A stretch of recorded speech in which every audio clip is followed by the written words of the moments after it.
Hello students, welcome to the channel study with Giri sisters. हम chapter 18 कर रहे थे, क्लास 9 का एरिया ऑफ सर्कल, और उसका क्वेश्चन नंबर 16 तक हमने कंप्लीट कर लिया था। तो आज की इस वीडियो में क्वेश्चन नंबर 17 से स्टार्ट करते हैं। तो देखते हैं क्वेश्चन में इस तरीके से एक फिगर बना हुआ है, और इस फिगर का हमें क्या करना है, एरिया एंड पेरीमीटर फाइंड करना है इसकी शेडेड रीजन का। ये रीजन शेडेड है, जैसे कि मैंने यहाँ बना रखा है, तो इस वाले रीजन का हमें एरिया एंड पेरीमीटर फाइंड करना है। तो कैसे फाइंड करेंगे, उसी का हेल्प लेंगे जो सेक्टर का हम लोग एरिया निकालते हैं। तो उसी तरीके से ये पूरा सेक्टर की तरह लग रहा है। अगर मैं इसको पूरा कर दूं तो ये एक सर्कल बन जाए। अगर मैं इसको इस तरीके से पूरा कर दूं तो ये क्या बन जाए, एक सर्कल बन जाए। ठीक है, तो हमें एक पोर्शन का, एक सेक्टर का, हमने सेक्टर का निकाला है। कैसे एरिया हम निकालते थे, अगर इस तरीके से है और ऐसे सेक्टर बना हुआ है तो हम इस सेक्टर का एरिया इजीली फाइंड कर लेते हैं। उसी तरीके से, उसी की हेल्प से हम यहाँ पे इसका एरिया, टोटल एरिया फाइंड करेंगे। उसके बाद उस टोटल एरिया में से इस वाले पोर्शन को माइनस कर देंगे, तो ये हमारा जो ये पोर्शन है, ए बी शेडेड रीजन है, इसका हमें एरिया मिल जाएगा। तो चलो स्टार्ट करते हैं। सबसे पहले हमें पेरीमीटर पूछा गया है, तो हम पहले पेरीमीटर ऑफ शेडेड रीजन निकालते हैं। इसका हमें पेरीमीटर निकालना है। ए बी जो सेगमेंट है, ये एक तरीके के सेगमेंट है, तो इस सेगमेंट का हमें पेरीमीटर निकालना है। ठीक है, परिसीमा निकालना है। तो उसे निकालने के लिए हमें ए बी लेंथ हमें पता होनी चाहिए, लेकिन हमारे पास ए बी लेंथ नहीं है, हमारे पास ए ओ है और ओ बी है। तो हम ए बी निकाल सकते हैं क्योंकि ये 90 डिग्री दिया हुआ है, और बाय द पाइथागोरस थ्योरम हम लोग यहाँ से ए बी लेंथ निकाल सकते हैं। तो बाय यूजिंग पाइथागोरस थ्योरम आप लिख भी सकते हैं, ए बी इक्वल्स क्या लिख देंगे, √12² प्लस 12²। ठीक है, A O square plus O B square सबको पता है। तो 12² कितना हो गया, 144 प्लस 144। ठीक है, इज इक्वल्स टू कितना हो जाएगा, ये हो जाएगा √2 इंटू 144 भी इसको लिखा जा सकता है। और 144 12 का रूट होता है, तो ये तो पूरा बाहर आ गया, 12√2 हो गया। ठीक है, 12√2 है, तो इसे हम चेंज कर सकते हैं √2 को। √2 का वैल्यू हम यहाँ पे पुट करके इसे मल्टीप्लाई कर सकते हैं कि ये हमें पॉइंट में मिल जाए। तो √2 का वैल्यू पुट करेंगे 1.7 समथिंग, 1.42 समथिंग होता है, और उसे पुट करेंगे, उससे 12 से मल्टीप्लाई कर देंगे तो आ जाएगा आपका 16.92 सेंटीमीटर। तो ये हमें ए बी लेंथ यहाँ पे मिल गया। ठीक है, अब हमें ए बी लेंथ मिल गया। अब हमें निकालना है कि आर्क ऑफ ए बी, मतलब कि इसका लेंथ निकालना है, क्योंकि हम जब भी पेरीमीटर निकालते हैं तो हमें सब बाउंड्रीज पता होनी चाहिए। एक बाउंड्री हमें पता चलिए ए बी। अब हमें दूसरा ये वाला जो आर्क ए बी है ये निकालना है। तो लेंथ ऑफ आर्क हमें पता है कि length of arc A B, इसका फॉर्मूला हमें पता है θ/360 मल्टीप्लाई बाई 2πr। ठीक है, 2πr।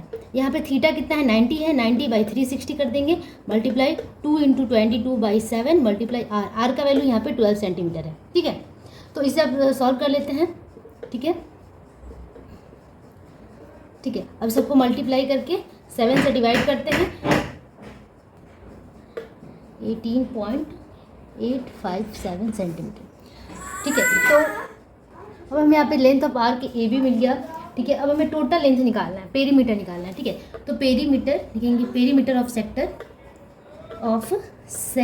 सॉरी ये सेगमेंट है, सेक्टर नहीं है। सेक्टर तो ये पूरा इसको लेकर बोलते हैं, हमें सिर्फ शेडेड रीजन लिख देती हूँ मैं, शेडेड रीजन।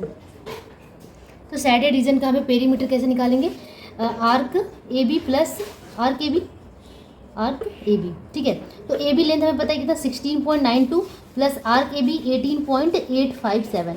अब दोनों को ऐड कर लेंगे। ठीक है, दोनों को ऐड कर लेंगे तो हमारा कुछ इस तरीके से आ जाएगा, 35.77 समथिंग आएगा। ठीक है, तो ये आपका हो गया क्या, perimeter of the shaded region. अब इसका हमें क्या करना है, इसका हमें एरिया निकालना है। तो इतना तक हमें कंप्लीट करके मैं इसे मिटा देती हूँ, और अब हम निकालते हैं इसका एरिया। अब हम निकालते, पेरीमीटर हमने फाइंड कर लिया, अब हम निकालते हैं area of the sector, area of sector A O B. ठीक है, ए ओ बी सेक्टर कहने का क्या मतलब है, ये जो पूरा पोर्शन है, ये पूरा पोर्शन का हम एरिया निकाल रहे हैं। ये जो डॉटेड रीजन मैंने कर दिया इस तरीके से, इसका पूरा हम एक एरिया निकाल रहे हैं। तो इसका फॉर्मूला हमें पता है, θ/360 मल्टीप्लाई बाई πr²।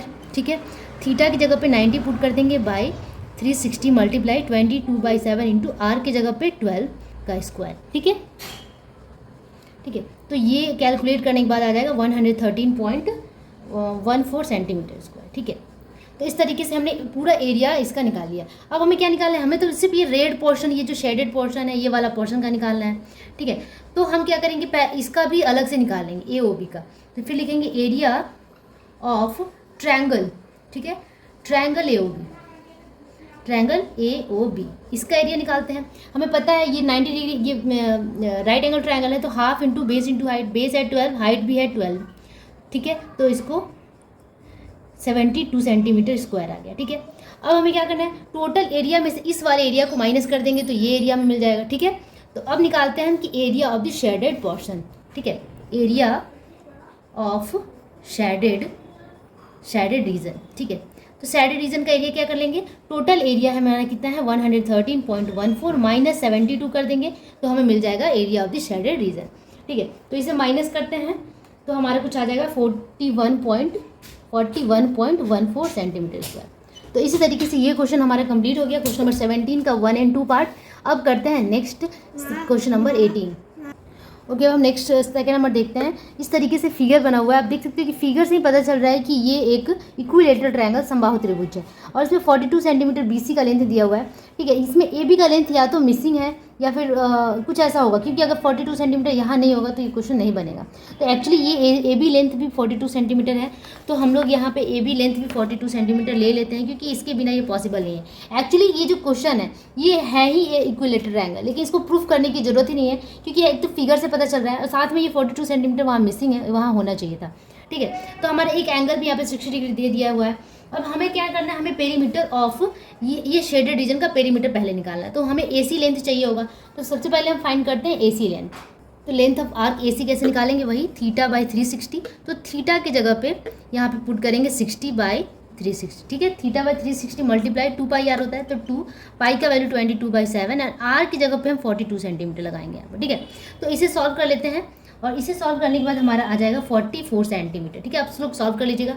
अब लेंथ ऑफ आर्क AC हमें मिल गया और AC लेंथ भी हमारा 42 सेंटीमीटर ही है, क्योंकि ये इक्विलेटरल ट्रायंगल है। आप पहले ही मेंशन कर दीजिए कि triangle ABC is a equilateral triangle, ठीक है। शायद ये कहना भूल गया है, लेकिन इक्विलेटरल ट्रायंगल ही बिना इक्विलेटरल ट्रायंगल के पॉसिबल नहीं है। तो 42 सेंटीमीटर हमें मिल गया। अब हमें टोटल क्या निकालना है कि पेरीमीटर ऑफ शेडेड रीजन, ठीक है, शेडेड रीजन। तो शेडेड रीजन का पेरीमीटर कैसे निकलेगा, AC plus arc AC plus arc AC, ठीक है।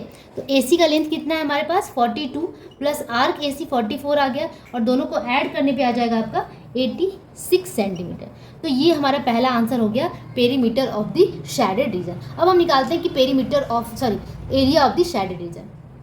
तो एरिया निकालने के लिए क्या करेंगे, टोटल होल पोर्शन, एक पूरा सेक्टर है ये, इस सेक्टर का हमें एरिया निकालना होगा। तो सबसे पहले निकालते हैं कि एरिया ऑफ होल पोर्शन कह सकते हैं या फिर आप सेक्टर कह सकते हैं, ठीक है, कुछ भी आप लिखिए। होल पोर्शन ये सेक्टर कह सकते हैं। सेक्टर, इस टोटल का हम एरिया निकाल रहे हैं, ठीक है। ये पूरा एक साथ लेकर मैं इस तरीके से फिगर बना दूँ ऐसे, ये पूरा हम एक इसका एरिया निकाल रहे हैं। तो फॉर्मूला क्या होता है, θ/360 मल्टीप्लाई बाई πr²। यहाँ पे थीटा की जगह 60 डिग्री होगा, बाई 360 मल्टीप्लाई पाई की जगह 22/7 एंड आर का वैल्यू कितना है 42 का स्क्वायर, ठीक है। इसे सॉल्व कर लेते हैं, सॉल्व कर लीजिएगा 924 सेंटीमीटर स्क्वायर आएगा, ठीक है। वीडियो बहुत लंबा हो जाता है इसलिए मुझे इस तरीके से करना पड़ता है। तो area of the whole portion इस सेक्टर का निकल गया। अब हमें क्या करना है, इस होल पोर्शन में से इस रेड वाले पार्ट को निकाल देंगे तो शेडेड रीजन निकल जाएगा। तो हमें इसका भी एरिया निकालना होगा। तो एरिया ऑफ ट्रायंगल ABC निकालते हैं। अब एरिया ऑफ ट्रायंगल ABC, हमें पता है कि समबाहु त्रिभुज इक्विलेटरल ट्रायंगल का एरिया का फॉर्मूला क्या होता है, फॉर्मूला होता है √3/4 इंटू भुजा का स्क्वायर या फिर साइड का स्क्वायर, दैट इज़ 42 का स्क्वायर, ठीक है। अब इसे सॉल्व कर लेंगे और इसको सॉल्व करने के बाद, ठीक है, तो ये इस तरीके से कुछ आएगा 441 √3 सेंटीमीटर स्क्वायर। मैं इसको यहाँ लिखती हूँ, ये अलग है, ठीक है। 441 √3 सेंटीमीटर स्क्वायर। अब √3 को आप चेंज कर लेंगे तो आपका आंसर हो जाएगा 441 मल्टीप्लाई बाई 1.732। √3 का वैल्यू हमने यहाँ पुट कर दिया और दोनों को मल्टीप्लाई कर देते हैं तो हमारा आंसर कितना आ जाएगा 763.812, ठीक है, सेंटीमीटर स्क्वायर। तो हाँ, एरिया ऑफ सेक्टर ABC आ गया। अब हमें क्या करना है कि area of the shaded region करना है। तो एरिया ऑफ शेडेड